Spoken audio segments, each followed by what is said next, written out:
So the first time I took my husband to one of my family reunions, his immediate response was, "Wow, your family likes to party."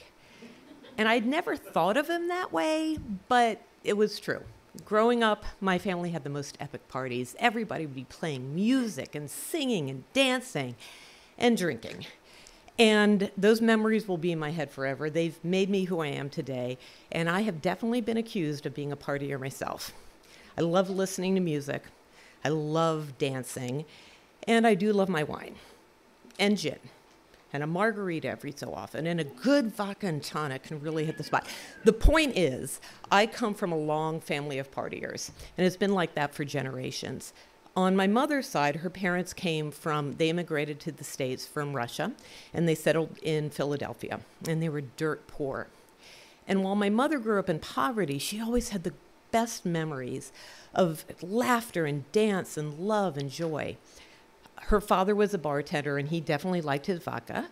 And she and he were part of a Russian dance troupe that gave performances across Philadelphia. And in fact, one time they performed for Eleanor Roosevelt.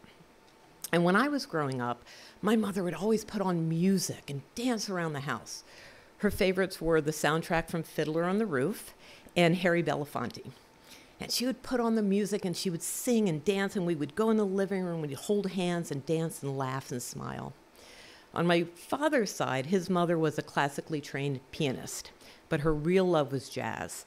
And during Prohibition in the 20s and 30s, she actually played piano in a speakeasy. And one night while she was there, a fight broke out, as often happened. And to avoid getting hit in the head with a chair, she dove behind the bar.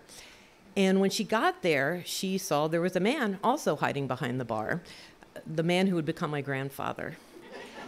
And while they sat there and chairs flew over their head, he every so often would reach up and grab a bottle of whiskey and pour themselves a drink. And they would talk and laugh, and they fell in love as people punched each other around them. And the partying lifestyle didn't end after they got married and had 5 children. When I was growing up with my grandmother, she had the most wonderful family gatherings. All the aunts and uncles and nieces and nephews and grandchildren would get together.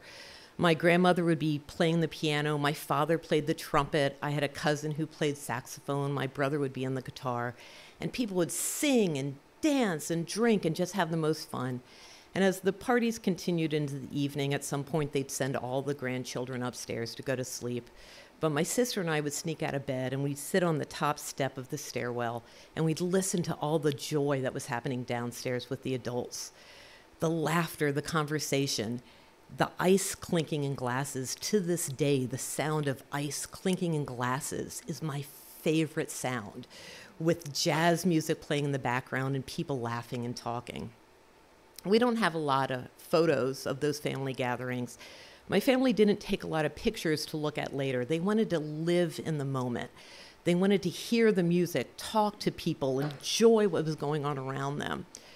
I feel like today everybody is so concerned about taking the perfect photo of where they are, taking a beautiful selfie. It's like their lives don't matter unless they get validation from other people. And as they're taking these perfect, beautiful photos and staging their family, posting it online on Facebook and Instagram, we so often find out that their lives aren't as perfect and as beautiful as they look online. And I think it's because they're so worried about what people are going to think of them. They're not living in the moment. They're not letting the sights and sounds really seep into their heads and get into their soul. My father died last year. He was 91. He had fallen and broken his hip, and at his age, the doctors said they couldn't operate, they couldn't do anything. So they pumped him full of morphine until he wasn't conscious and couldn't feel the pain anymore, and he died a few days later.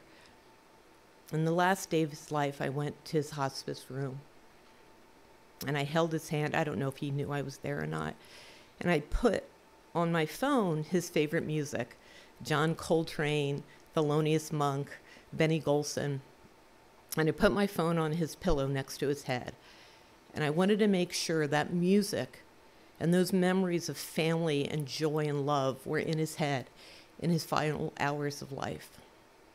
My mother had died a few years earlier, and the final years of her life weren't great. She had had a series of strokes, And she couldn't walk anymore. She couldn't talk. And often she didn't know where she was or what was going on around her. But when I would go to visit her, I'd put on her favorite music, Fiddler on the Roof, to life, l'chaim, and Harry Belafonte, come Mr. Tallyman, tally me banana. And my mother would get the most beautiful smile on her face. And I'd dance around the room in front of her, and I'd hold her hands, and I'd help her sway to the music because her body didn't work anymore. And her smile would get bigger and bigger. And that smile told me that those memories of music and dance and family and love were in her head until the day she died. And that's more perfect and more beautiful than anything anybody could ever post on Instagram. Thank you.